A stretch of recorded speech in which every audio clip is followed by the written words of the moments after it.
Mga kaibigan, basta dito naman tayo sa Maynila magagala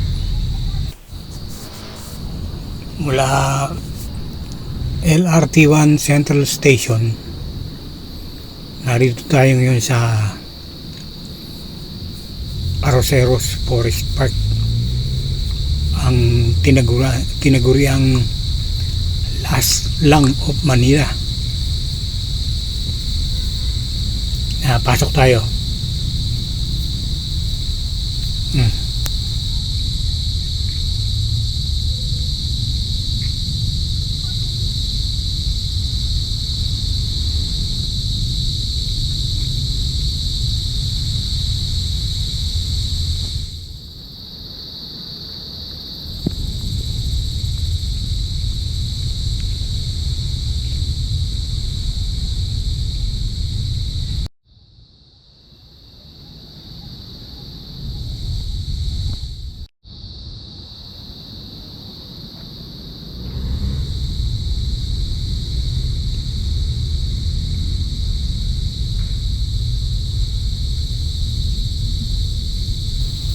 Parang gubat nga, masinisin at halos magkakadikit ang mga puno tulad ng sa tunay na gubat. Alam ko dahil kalugad ko rin ang mga kagubatan sa aming probinsya nung kabataan ko pa.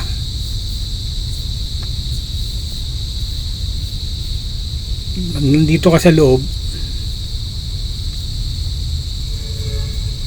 parang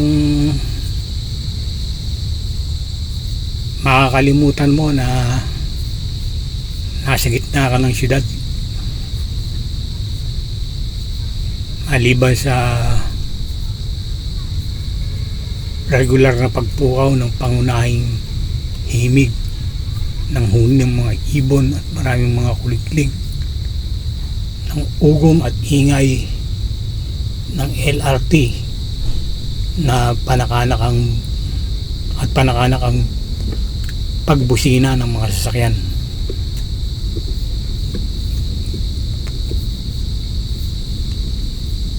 Itong Arroceros Park, ang lawak daw nito ay 27,000 square meters daw dati. Ngayon pinalawak na daw sa 5 hektarya o mahigit 50,000 square meters. May mga magandang daanan, pathways, may tiles sa palibot ng park at paikot-ikot dito sa loob ng kagubatan para maayos ang paglalakad.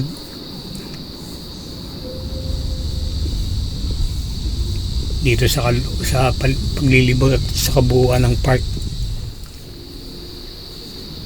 At pag napagod ka, may mga park benches na mapagpapahingahan, lalo na doon sa may bandang ilog.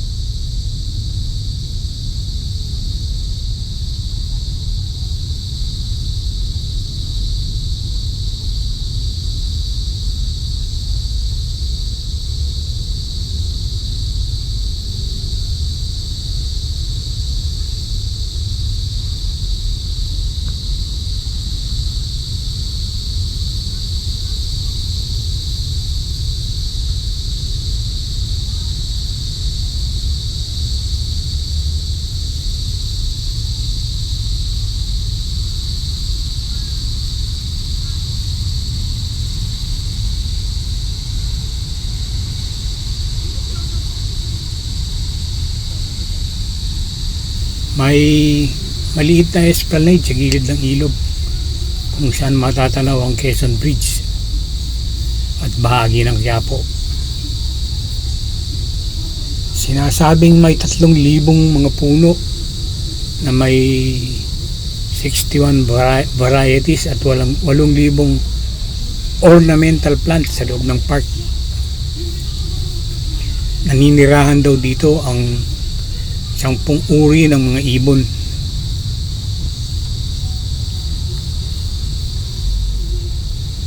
At habang naglilibot tayo dito sa park, medyo sariwain muna natin ang ilang nakakalap nating kaalaman tungkol sa kasaysayan ng lugar na ito. Dati raw itong sentro ng kalakalan nung panahon ng Kastila. Tinawag itong Arroceros dahil dito daw ang bagsakan at bentahan ng mga bigas galing sa mga sakahan, dahil nga sa nasa gilid ito ng ilog. Ang Arroceros pala ay katagang Kastila na ang ibig sabihin ay rice farmers sa Ingles.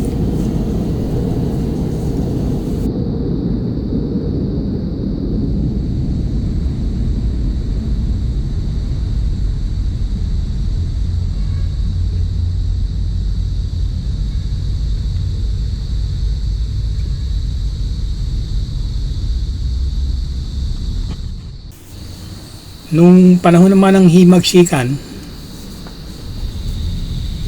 ay ginamit itong kuta ng mga katipunero nang kubkuban nila ang Intramuros noong 1898. At dahil hindi masikmura ng mga Kastila na matatalo sila ng mga Pinoy na ang turing nila ay mga Indio, ay nakipagsabuatan sila sa mga puwersang Kano para magsagawa ng isang mock battle, peking labanan, para palabasing natalo sila at sumuko sa mga Amerikano.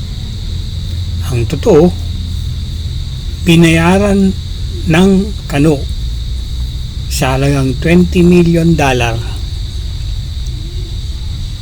ang pagmamay-ari ng Pilipinas sa Espanya. Naisahan na naman tayo. Akala ni Aguinaldo nakalaya na tayo. Yun pala, may bago at mas malakas na naman tayong amo, ang mga Amerikano. At itong Arroceros nung panahon na yun ay ginamit naman nilang military garrison matapos nilang maitaboy ang mga katipunerong nagkuta dito. Noong 1946, ibinigay daw sa atin ang ating kalayaan. Binigay ng mga Kano ang ng 11 at nagnakaw sa ating kalayaan.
At matapos maideklara ang ating kalayaan, ay ginawa naman itong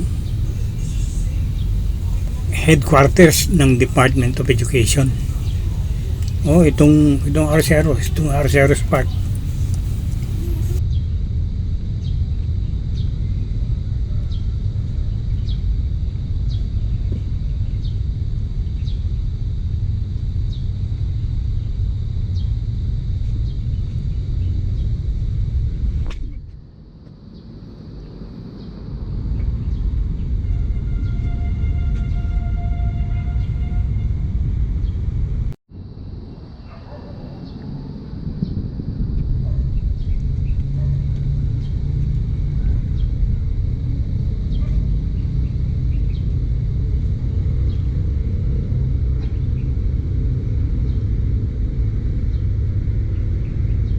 Naging parking lang ito noong 1993 nang lumipat ang DepEd sa Pasig.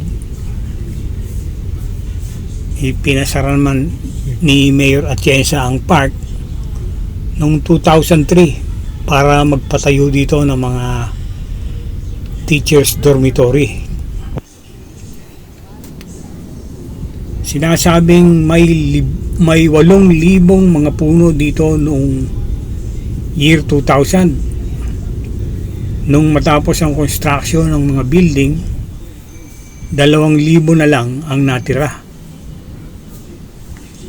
Muling binuksan ng park noong 2007. At muntik na naman itong ipasara noong 2017 para patayuan ng gymnasium.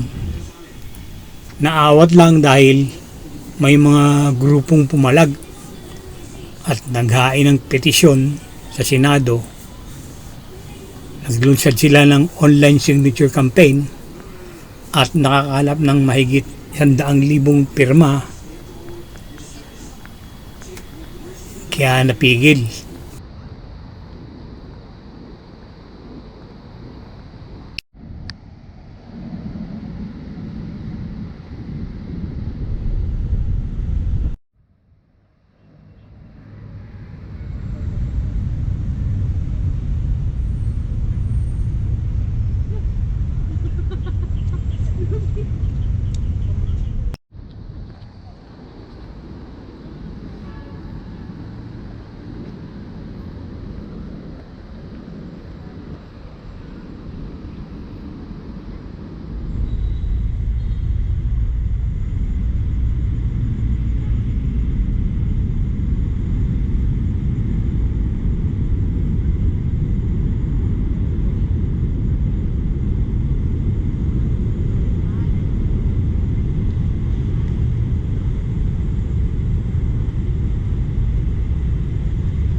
Nung maupo si Mayor Isko Moreno, ay pumirma siya ng ordinansa na naggagawad ng permanenteng status para sa Arceros Park. At muli itong binuksan, opisyal na binuksan noong 2022 at nananatiling bukas hanggang sa kasalukuyan. Sana ay mapanatiling maayos ang park na ito. Magiging malaking tulong marahil kung patuloy at lubos itong tatangkilikin, hindi lamang ng mga Manileño kundi tayong lahat ng mga Pilipino.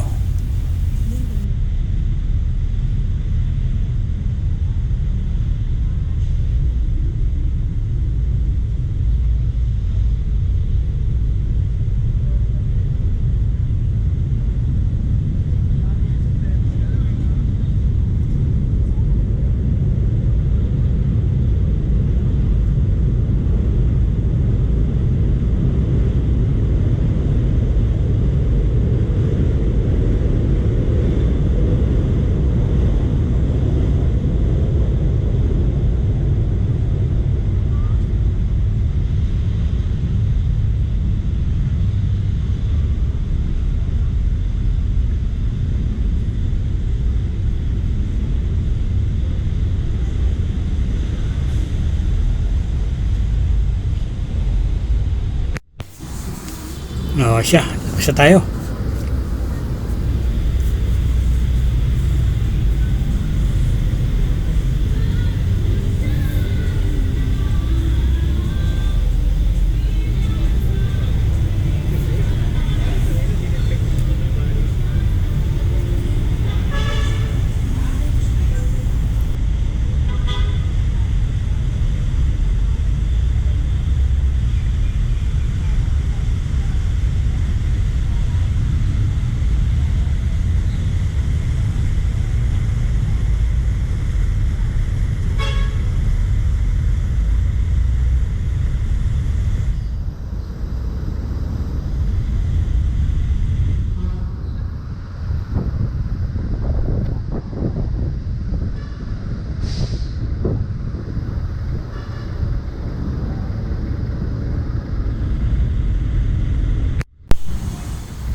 Paglabas naman natin dito sa park,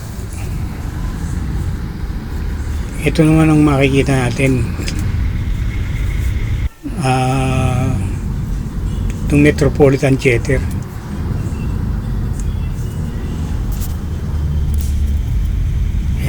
Itinayo daw ito noong 1928. Nabagsakan ng bomba noong 1945. Muling itinayo noong 1978. At hanggang sa kasalukuyan ay ginagamit para sa mga pagtatanghal.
At dito sa harap ng bantayog ni Bonifacio at ng mga katipunero, sagisag ng ating marugtog na pagtataguyod sa ating kalayaan, ay tatapusin natin itong ating video. Huwag niyo sanang kalimutang mag-like at mag-subscribe. Maraming salamat po.